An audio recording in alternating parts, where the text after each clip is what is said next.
ગુજરાતનો ઇતિહાસ general knowledge ભાગ 10 પ્રશ્ન 1 ગુજરાતમાં ફરજિયાત પ્રાથમિક શિક્ષણ દાખલ કરનાર કોણ હતા? જવાબ સયાજીરાવ ગાયકવાડ. પ્રશ્ન 2 શામજી કૃષ્ણ વર્માનો જન્મ ક્યાં થયો હતો? જવાબ માંડવી, કચ્છમાં. પ્રશ્ન 3 ભારતીય ઉદ્યોગ જગતના પિતામહ તરીકે કોણ ઓળખાય છે? જવાબ જમશેદસિંહ ટાટા. પ્રશ્ન 4 ગુજરાતના સુતરાઉ કાપડ ઉદ્યોગના પિતામહ તરીકે કોણ ઓળખાય છે? જવાબ રણછોડભાઈ છોટાલાલ. પ્રશ્ન 5 અમદાવાદમાં અટીરાની સ્થાપના કોણે કરી હતી? જવાબ વિક્રમ સારાભાઈએ. પ્રશ્ન 6 આદિમ જાતિ સેવા સંઘની સ્થાપના કોણે કરી હતી? જવાબ ઠક્કર બાપાએ. પ્રશ્ન 7 ગુજરાતમાં પુસ્તકાલય પ્રવૃત્તિના પ્રણેતા કોણ હતા? જવાબ મોતીભાઈ અમીન. પ્રશ્ન 8 ગુજરાતમાં વ્યાયામ પ્રવૃત્તિના પ્રણેતા કોણ હતા? જવાબ છોટુભાઈ પુરાણી.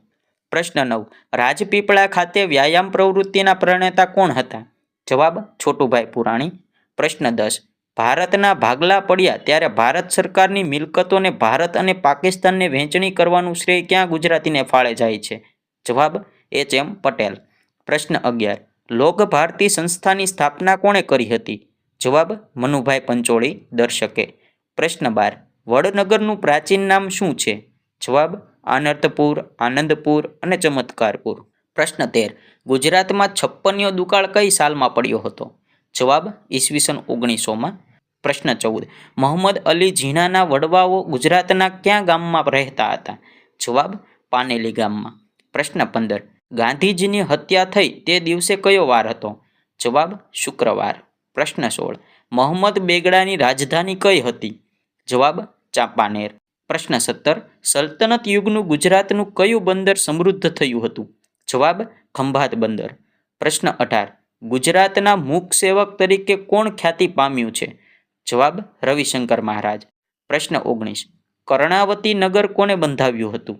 જવાબ કર્ણદેવ સોલંકીએ.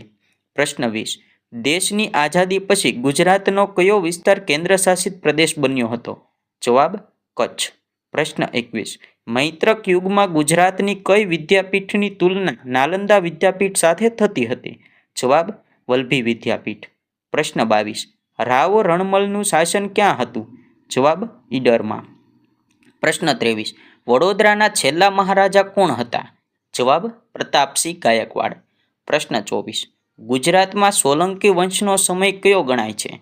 જવાબ ઈસવીસન 942 થી 1244નો. પ્રશ્ન 25 પાલનપુર કોને વસાવ્યું હતું? જવાબ આબુના પરમાર વંશના રાજવી પ્રહલાદન દેવે. પ્રશ્ન 26 અડાલજની વાવ કોણે બંધાવી હતી? જવાબ રૂડાબાઈએ સંવંત 1499માં બંધાવી હતી. પ્રશ્ન 27 ગુજરાત હાઈકોર્ટની સ્થાપના ક્યારે કરવામાં આવી હતી? જવાબ 1 મે 1960ના રોજ. પ્રશ્ન 28 સૌરાષ્ટ્ર રાજ્યનું ઉદ્ઘાટન કોણે કર્યું હતું? જવાબ સરદાર વલ્લભભાઈ પટેલે. પ્રશ્ન 29 ભારતના લોખંડી પુરુષ તરીકે કોણ ઓળખાય છે? જવાબ સરદાર વલ્લભભાઈ પટેલ. પ્રશ્ન 30 કયા ગુજરાતી ક્રાંતિવીરને સિંગાપુરમાં ફાંસી આપવામાં આવી હતી? જવાબ કાસિમ ઇસ્લામ મંસૂર. આવા જ ગુજરાતી જનરલ નોલેજના વિડીયો જોવા માટે અત્યારે જ વિડીયોને લાઇક કરો, ચેનલને સબસ્ક્રાઇબ કરો અને આ વિડીયોને તમારા મિત્ર વર્તુળમાં શેર કરી દો.